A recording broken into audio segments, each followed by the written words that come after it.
want to tell you the story of when I lived in Baltimore City, Maryland, the inner city, in a place called Druid Hill. You don't want to live there. It's very, very dangerous. Ask me how I know. As I said, I live there.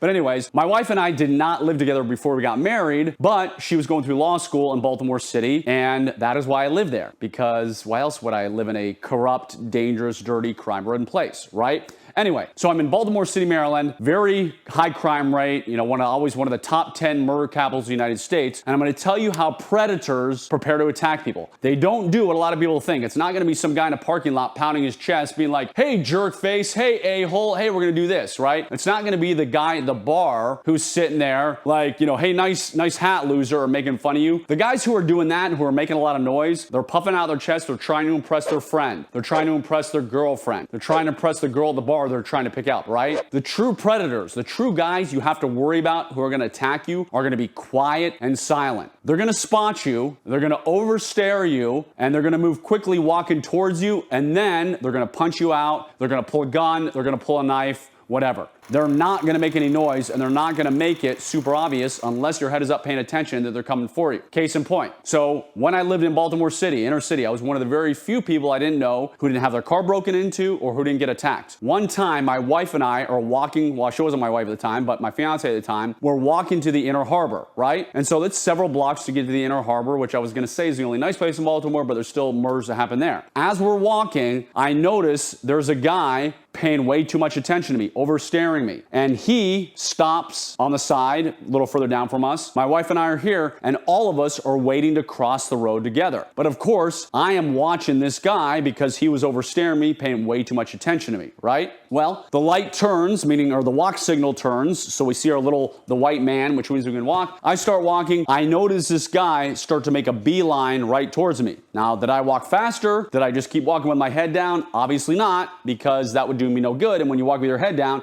you look like an easy victim. So instead, what I did is I see him making a beeline for me and my wife. I turn to him before he gets too close and I say, excuse me, do you know what time it is? And he kind of looks at me strange. And by the way, I had my tactical pen out, had my tactical pen in my hand. Now, I wasn't sitting there like this, like some crazy guy. I had it nonchalantly. And he looks at me funny. I said, do you know what time it is? And, he looks around and is like, oh, it's 4:30 or whatever time it really was. And we stared at each other. It was probably, a half a second, but it seemed like an eternity. And then he took off walking that way, and my wife and I continued to the Inner Harbor, and I never, ever saw him again. So how do I know that guy was about to attack me? Because he was sitting waiting for the walk signal. My wife and I were sitting waiting for the walk signal, and when it turned, we could walk. He was walking right at me. And then when I turned, I said, do you know what time it is? Once we were done with our confrontation that was thankfully a non-confrontation, he went the other way. He went the opposite direction he was headed because he realized I would not be an easy victim. So you don't want them to get too close to you. You don't want that criminal to close the gap because they're on top of you and it's obviously harder to fight. The reason I turned to him is I'm not going to be like, hey, buddy, come any closer. I'm going to, I don't need to do that because what if I'm wrong and what if he is just, an innocent civilian? So I want to ask a question that throws him out of that predator mindset. I want to ask it can be, as I said, it can be, hey, do you know what time it is? Or, hey, I'm looking for the McDonald's. You know where the McDonald's is? Something that takes them out of that predator mindset where they're walking towards you while they're going to attack you. Because then he realizes this guy squared up to me, he sees me, he's on to me, and it certainly helped that I had my tactical pen in my hand, and then he walked away. So don't put your head down and just keep walking hoping they're not going to be there, because in their mind, they say to themselves, great, this person's going to be an easy victim. Look how wimpy they are. Look how afraid they are. Where if you square up and change their mind frame, do you know what time it is? Hey, do you know where XYZ store is? Confidently ask that, loud voice. Then they're going to be like, all right, this guy's on to me. I don't want to get hurt, because even though they're criminal, they don't want to have their teeth knocked out. They don't want to receive a stab with a tactical pen. So